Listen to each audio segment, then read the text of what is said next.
Hello, everyone, and welcome to today's live Q&A with Darren. Before we start, I'd like to ask all attendees to enter in any questions you may have if you want to ask Darren about the workshop, about his career, life, whatever. Just feel free to enter your questions now in the question field, and I'll ask them on your behalf in the order I get them. But beyond that, I will basically like to just, pass it over to Darren so I can give you a little more introduction about who he is, what he does, what he's working on, and we'll take it from there. So Darren, I'm about to give you control here, and okay. I'll let you know as soon as I've done that, sir. Okay, I just given you control. Okay. Let's see. Yes, and I can see your. Can you see me? Yes. Okay.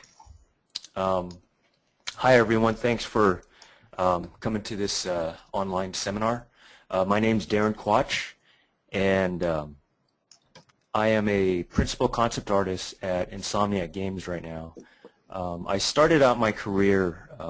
Well, I guess I'll just give a little bit of an introduction to myself. I was an illustration major at Art Center. I started going there back in 2000.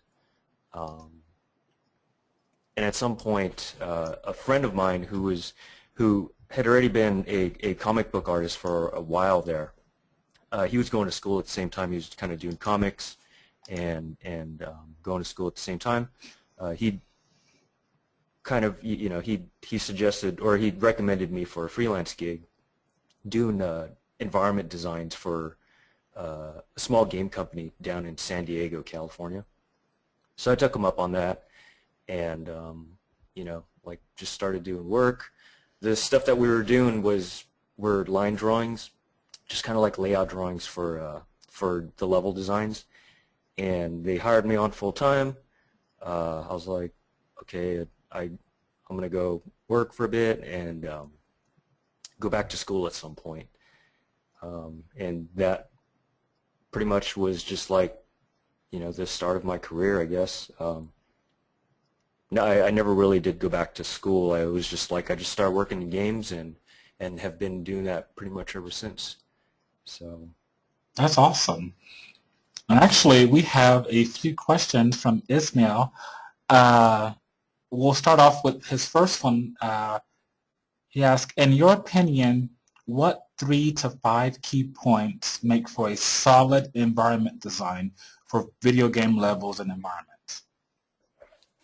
well, I think for games, like there's also, there's like the aesthetic concerns, but then there's also the practicality concerns. So I'm gonna, I think the most important thing is that you're able to describe accurately the kind of like the story that's supposed to go on in the space, right? So your character or whatever is going to be running around in the space, and whatever your image is needs to convey that, pretty well. Next would probably be, I think how well your image depicts the space and kind of like the gameplay areas that are in it. I think a lot of times, the concepts that we do, especially with like, say, like an image like this, it might be used for a couple of different things, right? Like it might be used for, to get past the creative process, but then also like a level designer might use it for reference for how the basic space might look, or the lighting artist might use this for a lighting key, different things like that. So, or a level designer, might use it for, like kind of inspiration to kind of build upon their base design. So story, readability, and I think practicality too. That's another thing that's pretty important to, like working in games this entire time. There's like a lot of limitations, right? Like the hardware limitations. Whether you're working with a like the PC platform or any of like the current gen platforms, or like if you're working like on a handheld, smaller scale platform, like there's technology constraints, like you're only going to get a computer so fast, or like the PC, I mean the PS3, Xbox, Nintendo, like they all have their hardware limitations. And I think doing your concepts, like it's a good idea to know how how much your engine can push. So hope that Awesome. answers the question. I think it did. The next question was, how much time is given to complete an environment piece during production? We normally, well, I guess I don't really time myself anymore, but normally we might get anywhere from like a day for something that's a little bit more finished and refined, to like maybe like we'll need like 20 minutes or an hour here or there to do like really quick sketches. So for us, from my experience personally, like it's kind of been all over the board. Um, but typically I don't spend more than, I say like two 2 days is like probably the most that I've spent on an image.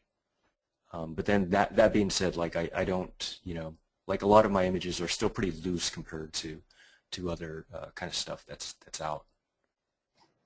Okay. What type of real-world reference would you suggest to gather for sci-fi environment design, like specific Google keyword image searches or tips? Um, yeah, I'm gonna sound really lame, but I mean just Google search machines, and um, yeah, I look at a lot at like car photo references. Um, there are some good like online link sites. Like English Russia is probably one that I tend to like, only because like I like looking at that kind of stuff.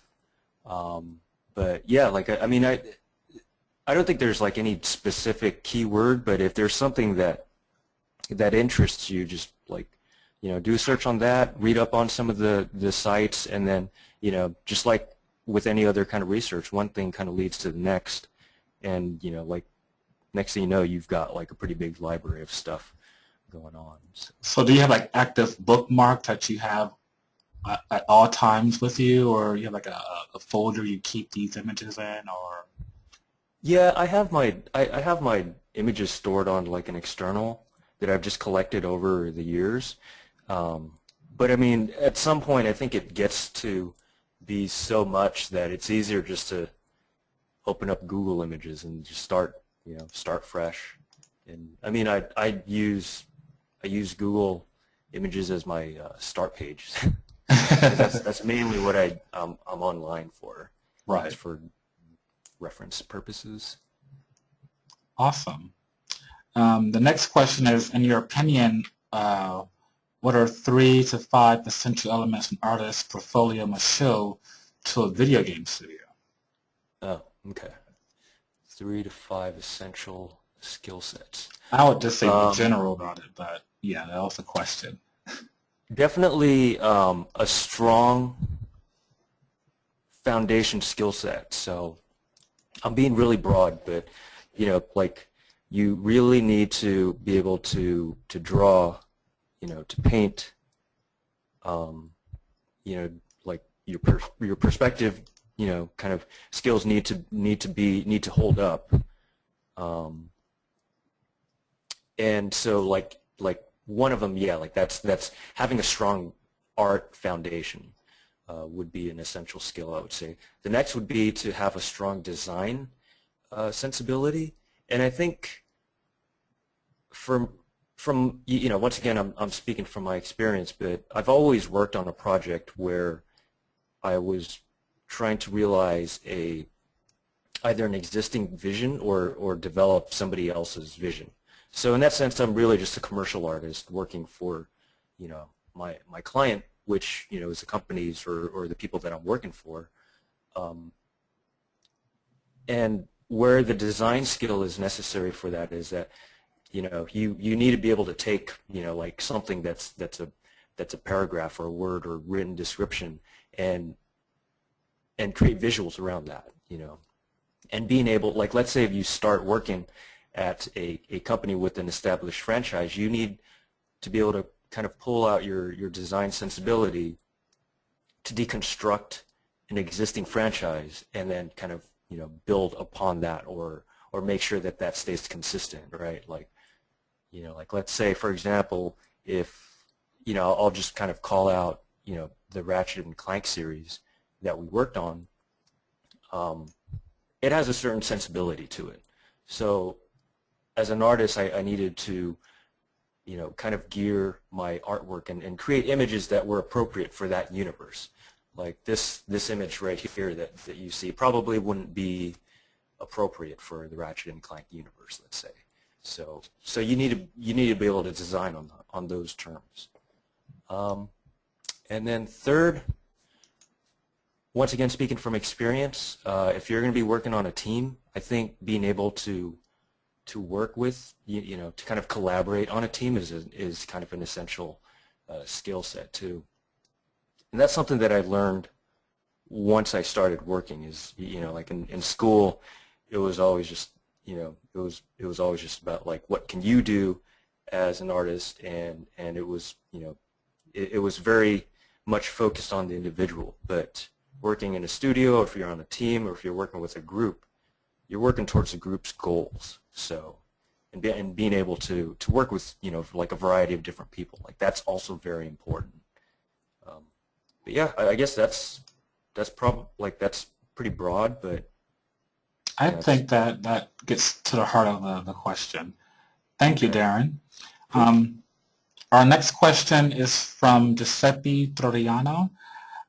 He basically wanted to know, for the most part, what's your general approach on using color, value, and lighting?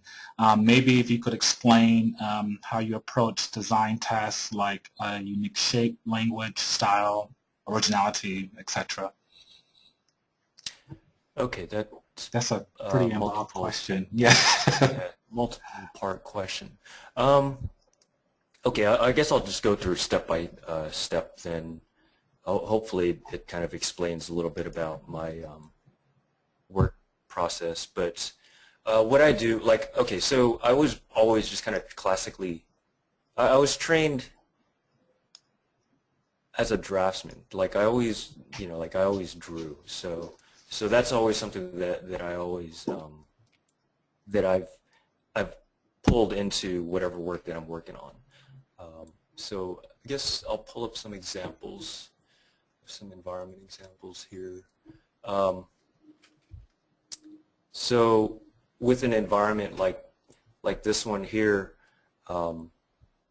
this is really how I start my image. Is I try to approach everything as if I needed to draw it out like I could, right? And at some point, especially when I started going to school, like we got into painting. I don't have any old painting examples, but just like kind of backtracking, going back and being able to draw, right? Like that's something that is at the beginning of my process. Going from there, let's see. So maybe like this might be a good grayscale.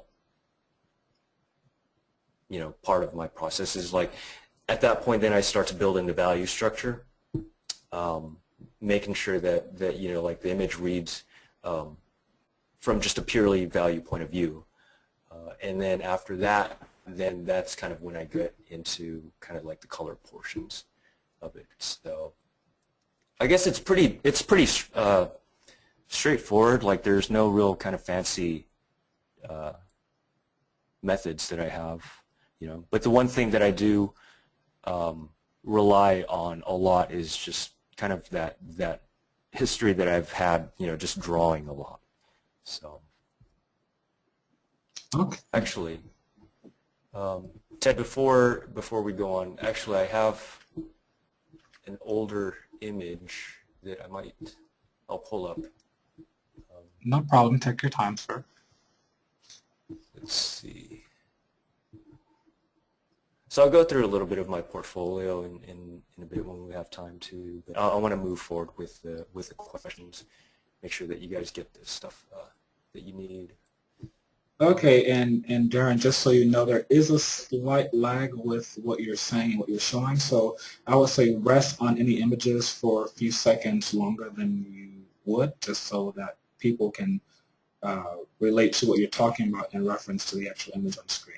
So Okay. thank you.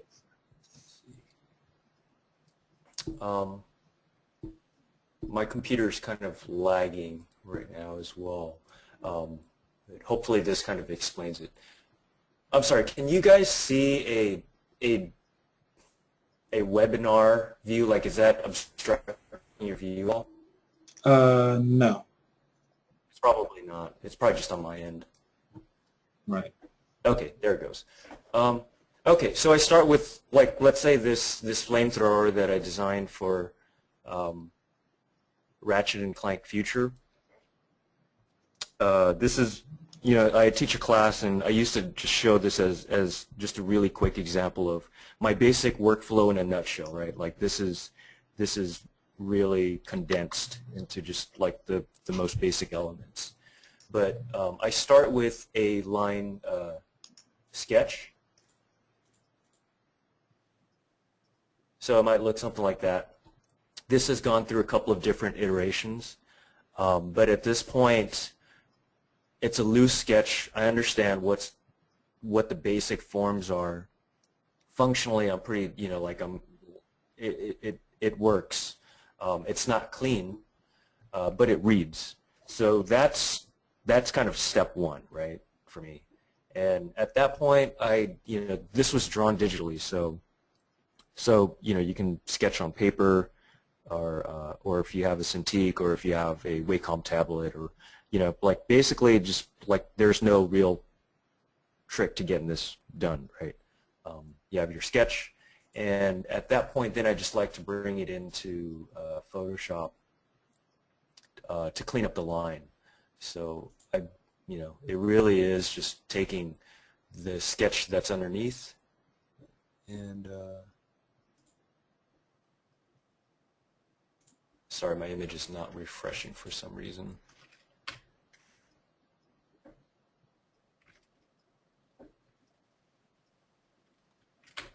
I'll need to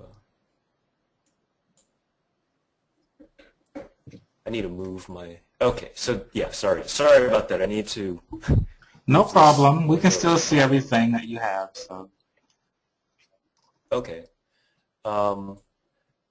So yeah, like, you know, this is an example of the line that's cleaned up, right?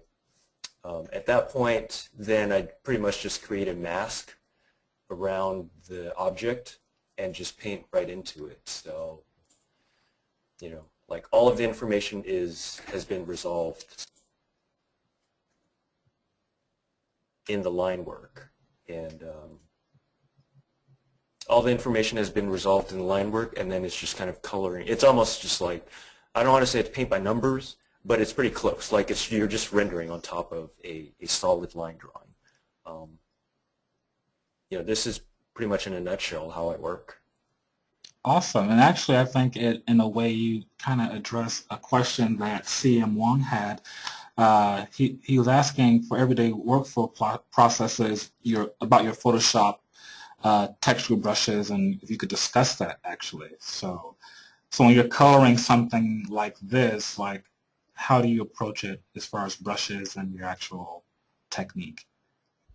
I have a set of brushes, but I guess, like for me, it's still kind of cumbersome.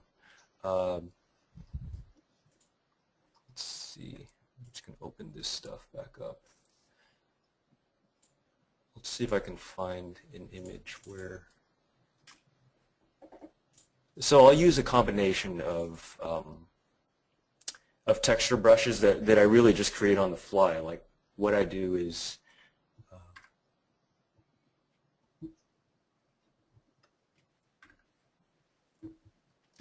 I'll really just pick from like these here, and then just, you know. Wow. Like, I mean, I really, like, I find that I don't really have like a set of brushes that I use for specific things. Like, I just kind of create my brushes on the fly and then use them once or twice and, just kind of go from there. So it's more of a, Um, a spontaneous, organic process. Like you just feel it as you yeah, go, and yeah. yeah. One thing that I do a lot of is I create my masks so that I can get clean images. And when you looked at my demo, like I was using a combination of layer masks and lasso selections, and so I do a lot of my work that way too. So I think if there's anything that I use pretty consistently would be my layer masks and the lasso. Like I love the lasso tool. So Well, I use a lot in my work as well, so that's actually a really powerful cool. little handy tool there. Our next question actually is from John Fox. He asks, what do you do to shake things up for yourself creatively, to get outside the creative rut, to expose yourself to new artistic influences? Um, well, I guess for one thing is one thing that's helped me out to get me out of I guess any creative plateaus is I started teaching.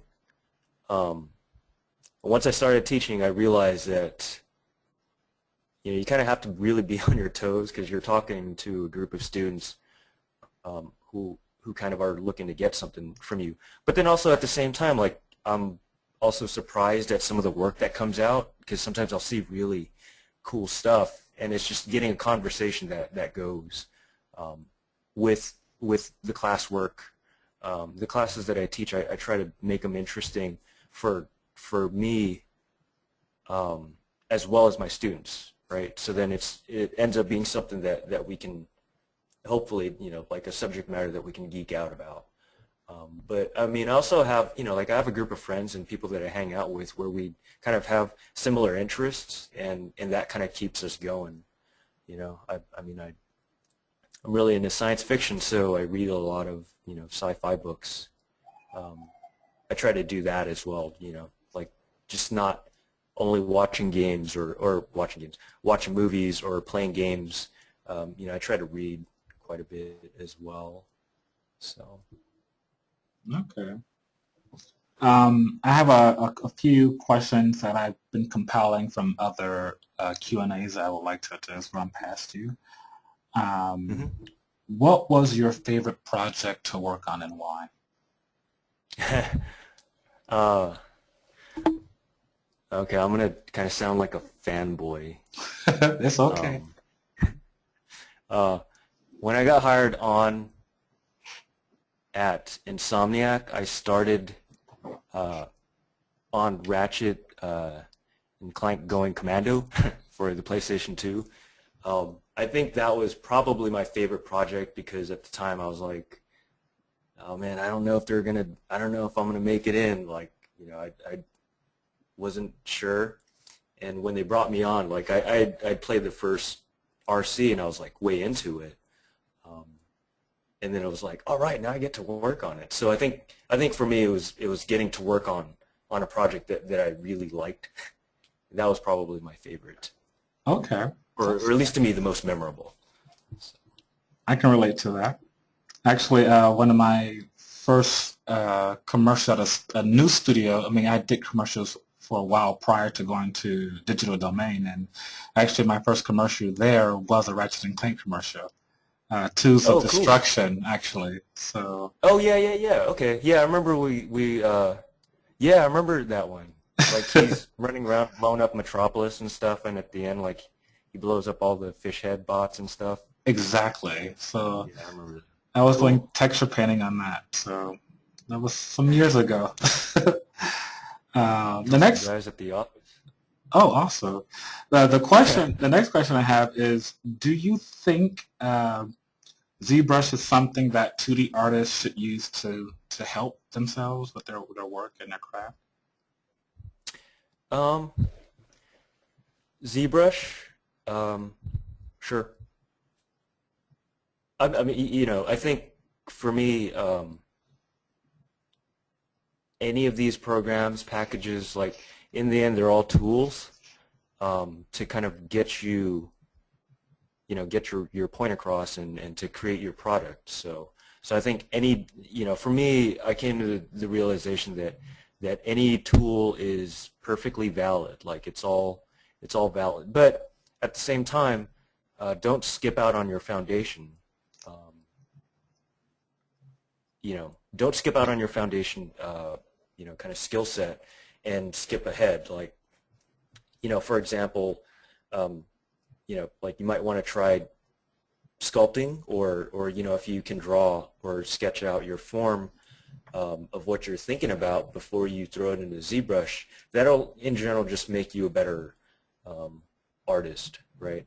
It'll make you more solid. I think another example would be that if you can sketch out your environment and paint it up and also model it, that will also make you, like a much more solid artist. So, and I know for me, I've been using, I started out using 3D and dropped it for a really long time. Recently, I'm kind of picking it back up. Is that the trend that you're seeing a lot of in concept design, that you're seeing a lot of artists picking up 3D to, help augment or supplement their traditional work as well? I think so. Yeah, I'm starting to see that quite a bit, and to different results, right? Because you can have somebody who's not, let's say, like who doesn't have a strong foundation, but they know all the buttons to press to create a really nice rendering, right? But the design sensibility is not in place. Like a lot of the logic is not in place. So you want to build upon your foundation instead of skipping steps. I guess that's my point. So ZBrush, yeah, that's great, but like go out and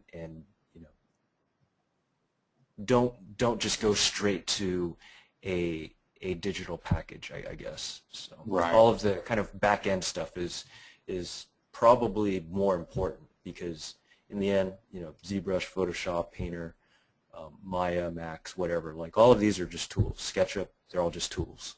Right. So that makes sense.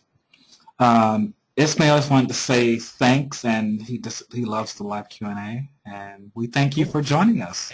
The next question is from, I think this is Gabrielle or Gabriele. How do you choose your perspective in your compositions? I guess I just lay down a grid, like with any one of these, like, I'll just put down a grid. Well, first of all, I'll sketch out like a thumbnail, and usually those, like, very few people see what my thumbnails look like because they're just for me to get started. But I'll just kind of sketch something out that feels right. Like, let's say, for example, like this room, kind of got a 3/4 view. It's got a structure in the center, surrounded by a cage, and maybe there's a door that leads out, right? Like, I'll sketch that out as a thumbnail, and then from there, then I'll work the perspective into it to make the image read correctly. Okay. Our next question is from John again. He'd like to know, what are some well-known images or artists where you think color was handled well? Any books you would recommend to inspire us for composition and color use? Gosh, I have that off the top of my... Oh man, that's a... Thank you for that question, James. If you there's a great color book by James Gurney. Actually, you know what? Hold on. Let me go to my library real quick. Sure thing. And while he's doing that, for all our attendees who sign on while we were already in progress, please feel free to ask any questions you may have. He's available now, so this is the perfect time to just ask any questions that have been lingering in your head about the workshop, about his career, or his life, whatever. Uh, just enter them in the question field, and I'll ask them for you. Hi. Okay, so there's a book called Color and Light that I picked up pretty recently. It's from James Gurney. So go ahead and I think that one's a pretty good one. Okay. It goes through a lot of just kind of like the foundation stuff, but he gives a lot of examples of the different types of color and lighting situations. But yeah, like that one's pretty good, I think. Awesome. And actually, Darren, if you do have any other like books or references that you would want the viewers to take a look at, just send them over to me or to CGMW, and we'll basically put them on your workshop page for them to access and view, or just email it out for them. So. Okay, sure thing. I'll see. Awesome. I mean, like I have kind of a motley crew of books. I'm, like I said, like I'm a really big science fiction fan. I, like I love robots. I collect all of the robot books that I can get my hands on. Yeah. Awesome. I actually have a question for the audience. What games are you guys playing? Okay, audience, for those who can actually enter in anything, please give us some answers.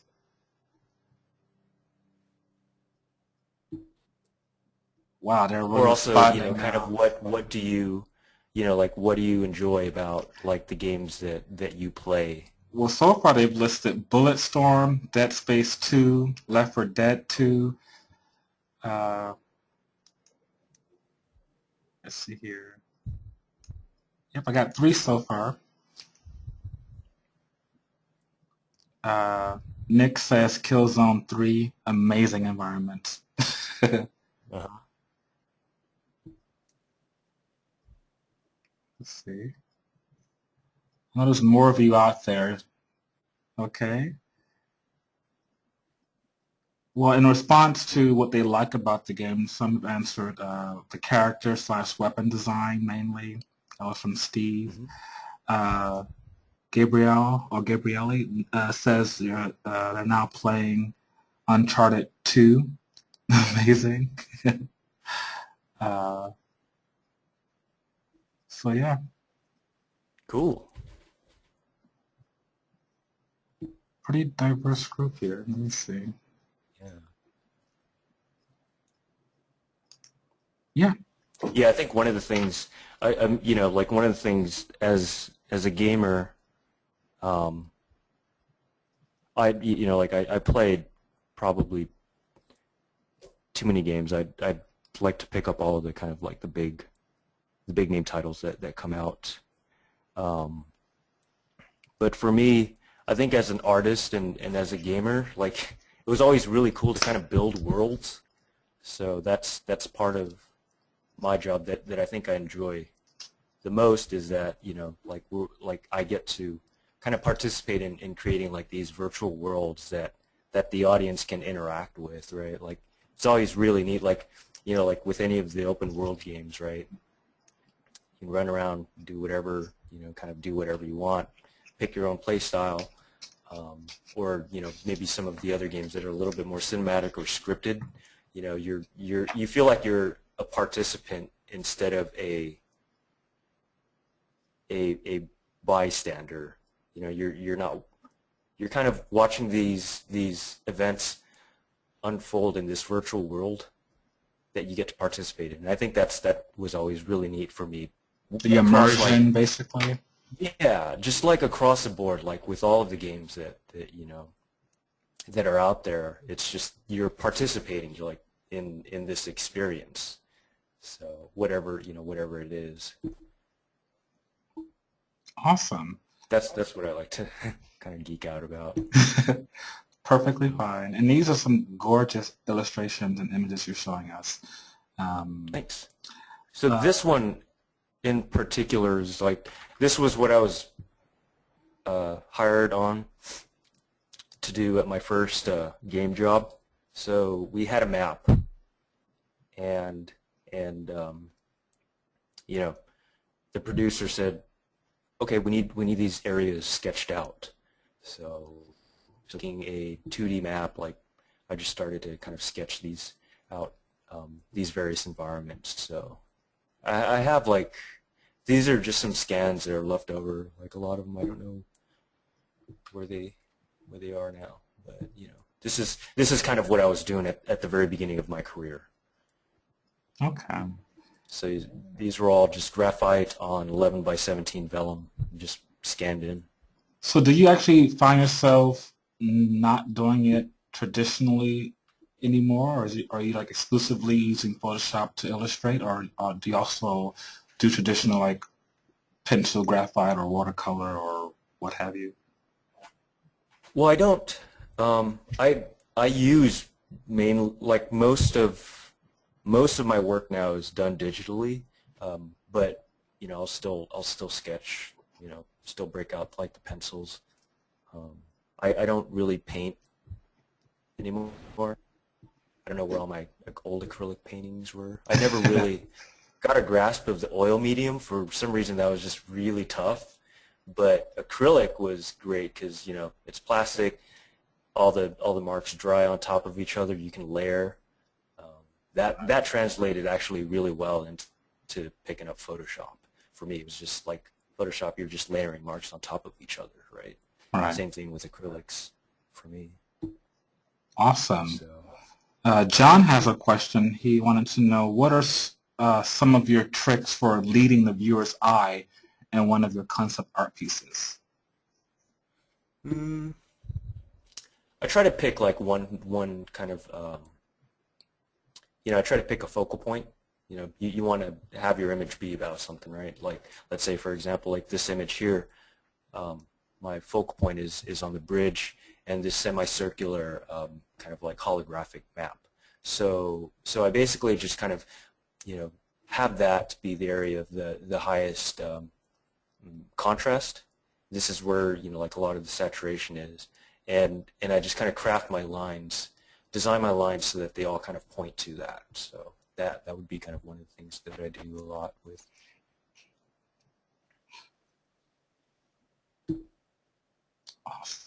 Okay. Let me see here. I don't see any more questions from our attendees, so I'll make this the last call for questions. We have a few minutes left. If there are any other questions that you guys have, please feel free to ask them now or forever hold your peace. Steve actually just jumped in. He says, "Hi, Darren. How closely how closely do level designers at Insomniac stick to your environment designs? Are the designs usually used for favor/inspiration, or do you also have to consider the player's path, etc., when you're designing?" It's sort of a combination of both. You know, sometimes we'll create images and it gets to a level artist and they'll build something that looks way cooler than what we gave them. And other times, like like maybe they'll need some help with a particular detail or a particular part of the level that we need to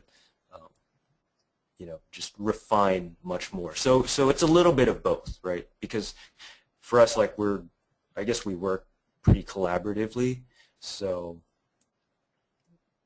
like I wouldn't say that it's like all of our concepts are followed directly, or that they like they do whatever they want. Like it's sort of a mix of both. Like everyone has their own say, and everyone has their opportunity to kind of put their stamp on the project. Okay, hope that answered your question, Steve. He says, "Great, thanks." And I guess then I'll ask this last question, and that'll be it for me. Basically, what are some of the common mistakes you see that students make when trying out or applying for positions at a game studio? I think I see a lack of just like kind of base draftsmanship, like for me, there's a lot of great digital painters, but I don't see, I'm kind of not seeing as much people who can, kind of sketch out or design sketch their ideas out, right? So I think a lot of the line art aspect of it falls apart.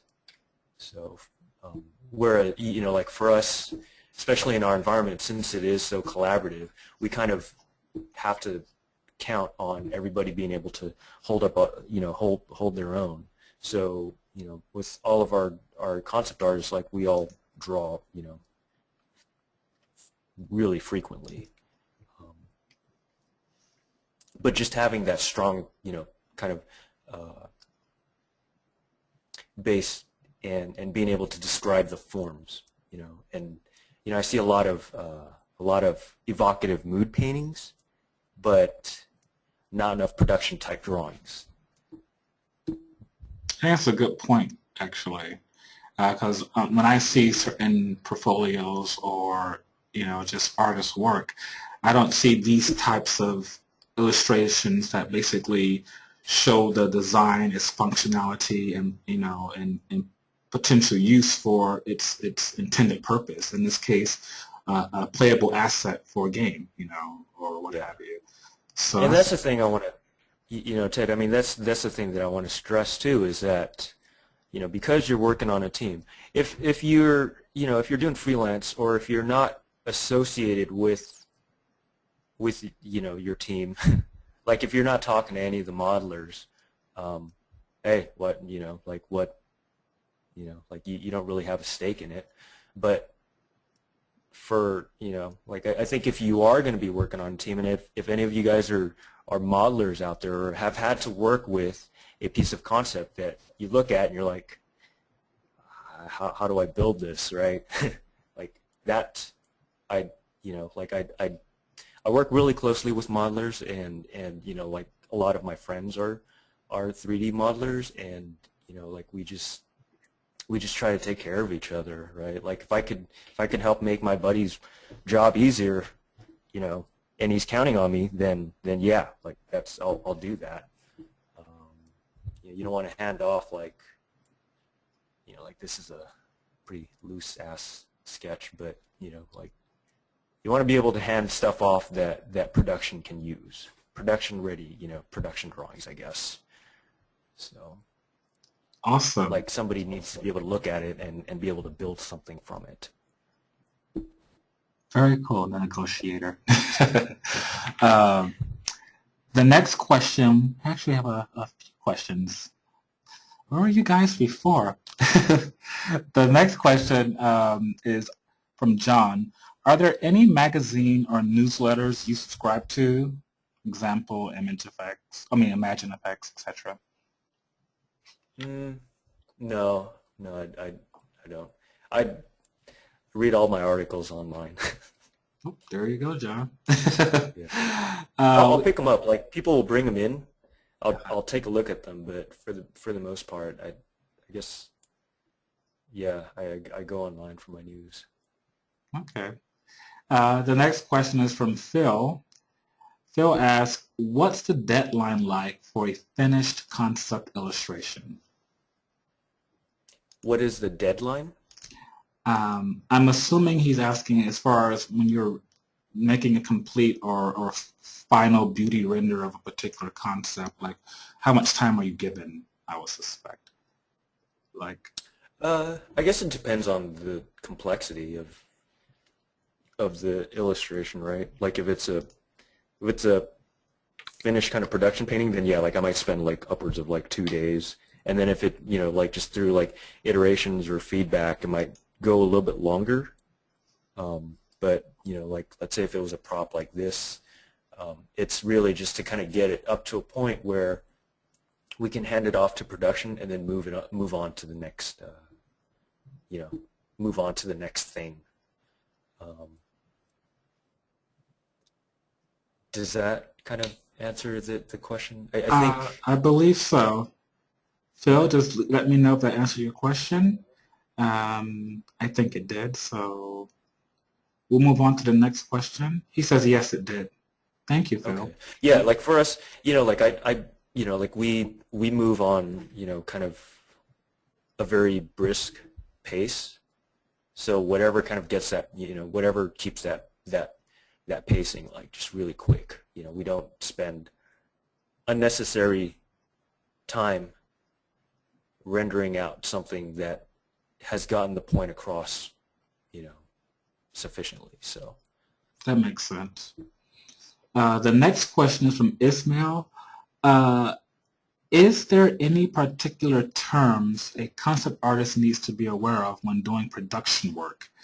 I heard of a term breakouts on an environment piece in orthros. So I guess he wants to know. I guess yeah. well, yeah, go ahead. Yeah, like breakout drawings, they're pretty much just detail drawings, right? Like you have your environment piece.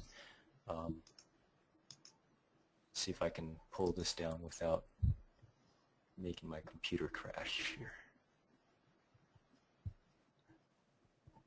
Okay. Where is, oh, well, sorry, that's not going to work. Let me pull my folders back up.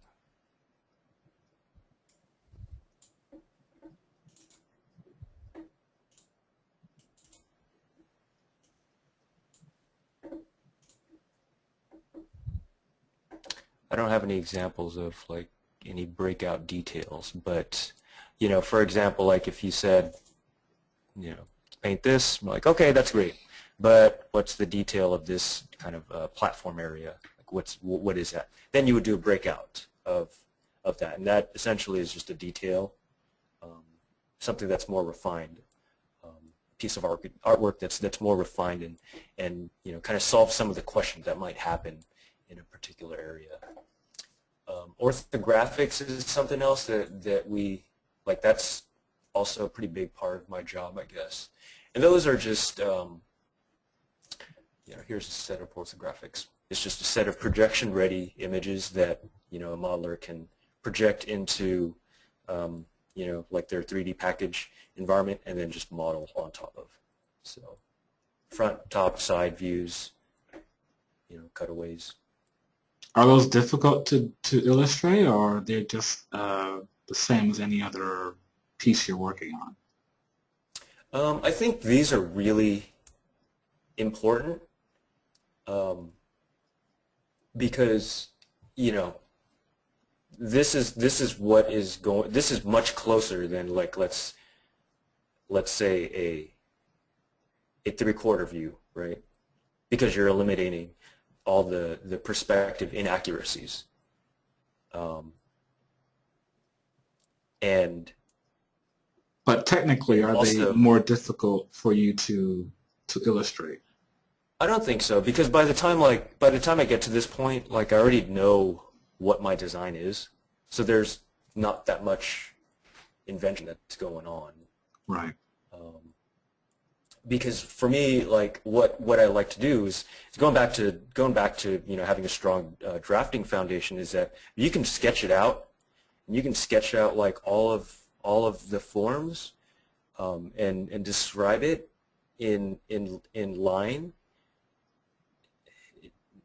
Everything else like will just fall into place, So if I wanted to, kind of do a 3/4 or a set of orthos for this, it would, it's pretty straightforward because by this time, like I've already figured out like a lot of how the masses, kind of form into each other. So. Right. Very cool. Yeah, right. Like this image here, or this one here even. Like I don't have the drawings for this right now, but if I handed this off to a modeler, they'd be like, "Hey, what's happening here?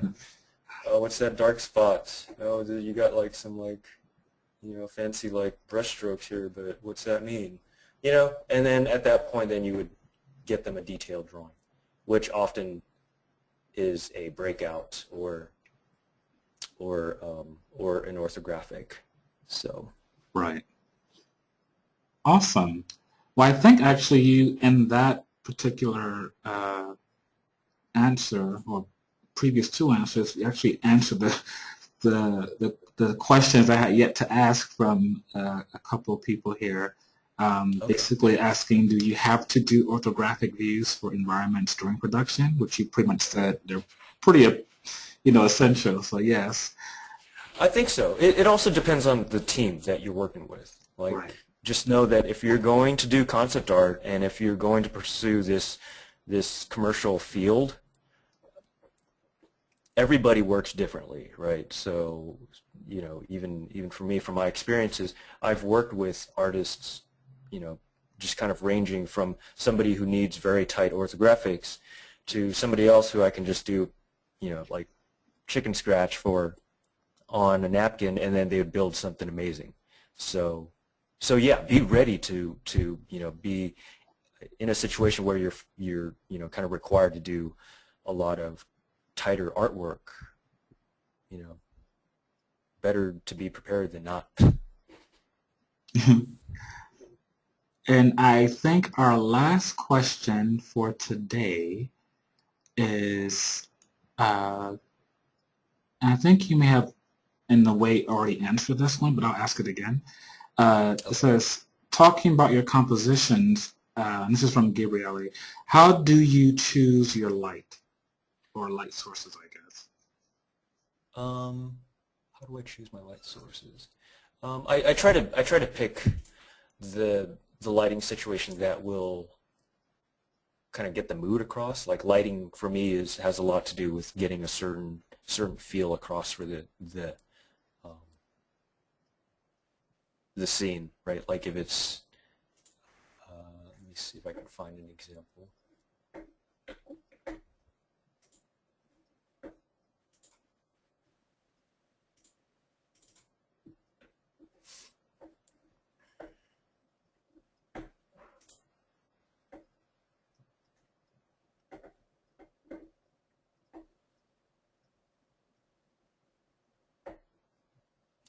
I guess in the case of, let's say, like this particular piece again, it's we wanted, like for me when I was creating this particular image, I was like, okay, I want it to be kind of like a creepy, foreboding, environment. So I wanted to kind of create it so that it's a little bit darker on top, and a lot of the lighting is kind of like underlit. You might have like some lights that are indicated that might have, kind of provide some uplighting, or even down here where there's an area where the players are accessing from underneath. Maybe that's like causing a little bit of uplighting as well. Um, and also, as far as games, like lighting is a good kind of convention to lead your eye as well. So, you kind of want to go to this door. You're in a darker environment. You want to, kind of head towards the light, I guess. So, but for me, like it's a matter of, what the story is asking for at the moment. Okay. I think this will conclude today's live Q&A. I would like to thank all our attendees for participating and actually attending today's live workshop with Darren. And most of all, I'd like to thank Darren for just giving us part of his Saturday to just talk a little bit more about what he does and his craft. Cool. Thank you. And we really appreciate your time and all the work you've done to, help us see, just what it takes to do what you do at the level that you do it. So I appreciate it a lot, Darren. Thanks. And I think Cool. everyone here, they basically thank you as well. Cool. Thanks, guys.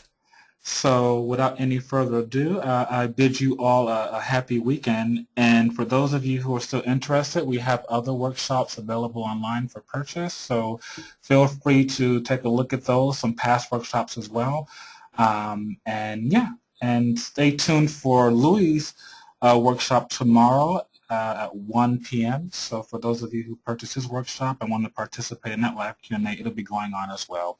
So again, thank you all for attending, and Darren, thank you for your time and just for a wonderful presentation. Thank you. All right, take care. Bye-bye.